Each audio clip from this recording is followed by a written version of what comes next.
নমস্কার বন্ধুরা, Prius cooking ব্লগে আপনাদের সবাইকে স্বাগত জানাই।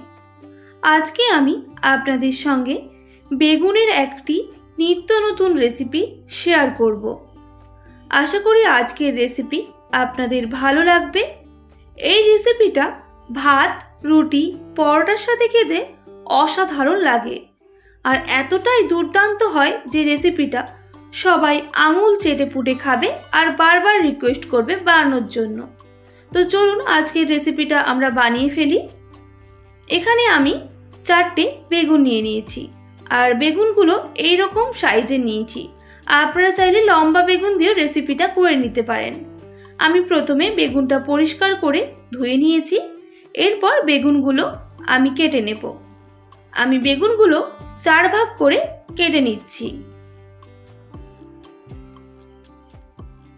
অবশ্যই বেগুনটা দেখে নেবেন ভেতরে কোনো রকম পোকামাকড় আছে কিনা, কারণ বেগুনের মধ্যে বিভিন্ন রকমের পোকা থেকে থাকে। তো দেখুন বেগুনটা কাটা হয়ে গেছে। এইভাবে সমস্ত বেগুন আমি কিন্তু কেটে নিয়েছি। আর ধোয়ার দরকার নেই। এবার স্বাদ মতো নুন, সামান্য পরিমাণ গোলমরিচ গুঁড়ো আর দিয়ে দেব কর্নফ্লাওয়ার। এবার ভালো করে মিক্স করে নিতে হবে সমস্ত উপকরণ বেগুনের সাথে। এটা কিন্তু আমি রেস্টে রাখবো না, সঙ্গে সঙ্গে ভেজে নেব। আর এদিকে লাগছে 2টো কাঁচা লঙ্কা। ঝালটা অবশ্যই আপনারা কম বেশি করে নেবেন।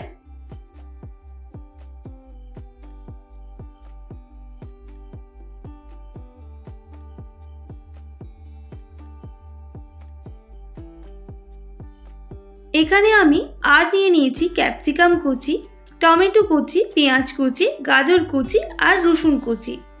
তবে গাজরটা অবশ্যই অপশনাল, আপনারা দিতেও পারেন আবার নাও দিতে পারেন। এবার এদিকে আমি কড়াইয়ের মধ্যে কিন্তু আগে থেকেই তেলটা গরম করতে দিয়ে দিয়েছিলাম। এরপর আমি বেগুনগুলো দিয়ে দেব তেলের মধ্যে।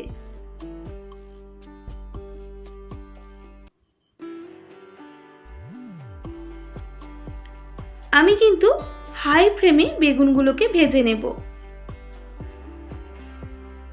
প্রায় 2 মিনিট মতো, যাতে বেগুনগুলো ভালোভাবে ভাজা হয়ে যায়।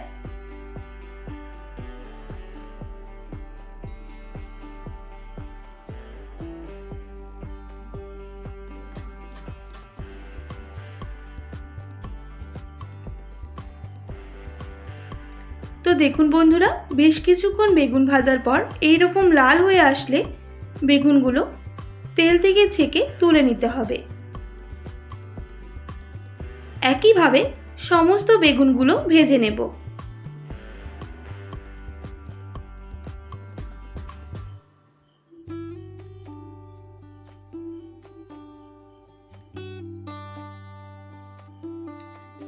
একইভাবে আমি কিন্তু হাই ফ্লেমে বেগুনগুলো লাল লাল করে ভেজে নেব। তবে লো ফ্লেম করার কোনো রকম দরকার নেই, এই রকম লাল করে ভাজলেই হবে। হাই ফ্লেমে বেগুনগুলো ভালোভাবে ভাজা হয়ে যাবে। তো দেখুন বন্ধুরা, লাল হয়ে ভাজা হয়ে গেছে। এবার আমি নামিয়ে নেব। এবার ওই তেলের মধ্যে দিয়ে দেব রসুন কুচি। রসুনগুলা বেশ ভালোভাবে ভেজে নেব যতক্ষণ না কাঁচা গন্ধটা চলে যাচ্ছে। এইরকম ভাবে রসুনটা ভাজা হয়ে গেলে দিয়ে দেব গাজর কুচি। গাজরটাও একইভাবে বেশ কিছুক্ষণ ভেজে নিতে হবে। গাজরটা ভাজা হয়ে গেলে দিয়ে দেব সমস্ত উপকরণ, পেঁয়াজ কুচি, টমেটো কুচি আর ক্যাপসিকাম কুচি। এবার সব উপকরণগুলো ভালোভাবে ভেজে নিতে হবে। তবে বেশি ভাজবো না, আমি 40%-এর মতোই ভেজে নেব। তাহলে রেসিপিটা খেতে খুব সুন্দর হবে।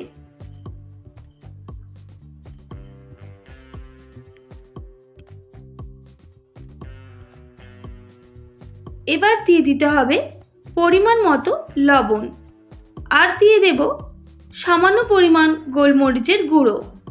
আবারও সমস্ত উপকরণ ভেজে নিতে হবে।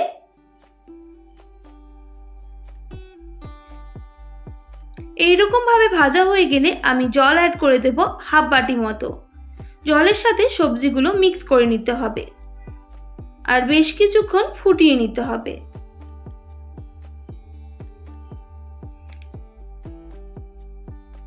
এদিকে সসটা রেডি করে নিতে হবে। নিয়ে নিয়েছি 2 টেবিল চামচ টমেটো সস আর হাফ টেবিল চামচ শেজওয়ান চাটনি। এবার অল্প জল দিয়ে এটা ভালোভাবে মিক্স করে নিতে হবে।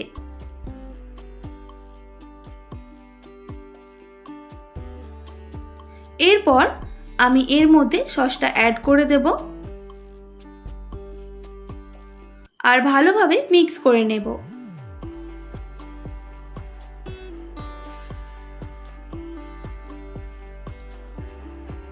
এর মধ্যে দিয়ে দিতে হবে হাফ টেবিল চামচ সয়া সস আর হাফ টেবিল চামচ ভিনিগার। আবারও সমস্ত উপকরণ ভালোভাবে মিক্স করে নিলাম আর কালারের জন্য সামান্য কাশ্মীরি লঙ্কা গুঁড়ো দিয়ে দিতে হবে। আবারও সমস্ত উপকরণ ভালোভাবে মিক্স করে নিতে হবে। বেশ কিছুক্ষণ এইভাবে ফুটিয়ে নেব।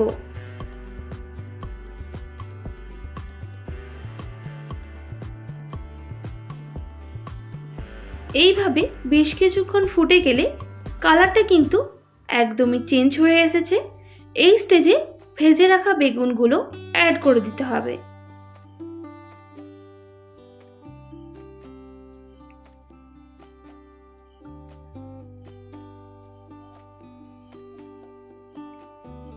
এবার সমস্ত বেগুনের সাথে আমি মশলাটা মিক্স করে নেব। তবে বেশিক্ষণ আর ফুটাবো না, 1 মিনিট মতো ফুটিয়ে এটা নামিয়ে নেব। এরপর এর মধ্যে দিয়ে দিতে হবে সামান্য পরিমাণ চিনি। আবারও মিক্স করে নিচ্ছি। তো দেখুন বন্ধুরা, বেগুনের রেসিপিটা কতটা সুন্দর হয়েছে আর কতটা লোভনীয়। এইভাবে অবশ্যই বাড়িতে যখন কোনো সবজি থাকবে না এইভাবে বানিয়ে নিতে পারেন। এতটাই খেতে সুন্দর হয় যে সবাই আঙুল চেটে খাবে। একদম রেডি হয়ে গেল আজকের বেগুনের স্টির ফ্রাই রেসিপি। এবার আমি নামিয়ে নিচ্ছি। আর কতটা দেখতে সুন্দর হয়েছে বেগুনের রেসিপিটা। আপনাদের কেমন লাগলো অবশ্যই কমেন্ট করে জানাতে আমাকে ভুলবেন না। যদি ভালো লেগে থাকে অবশ্যই একটি like, comment, share and subscribe করে আমার পাশে থাকার অনুরোধ রইল।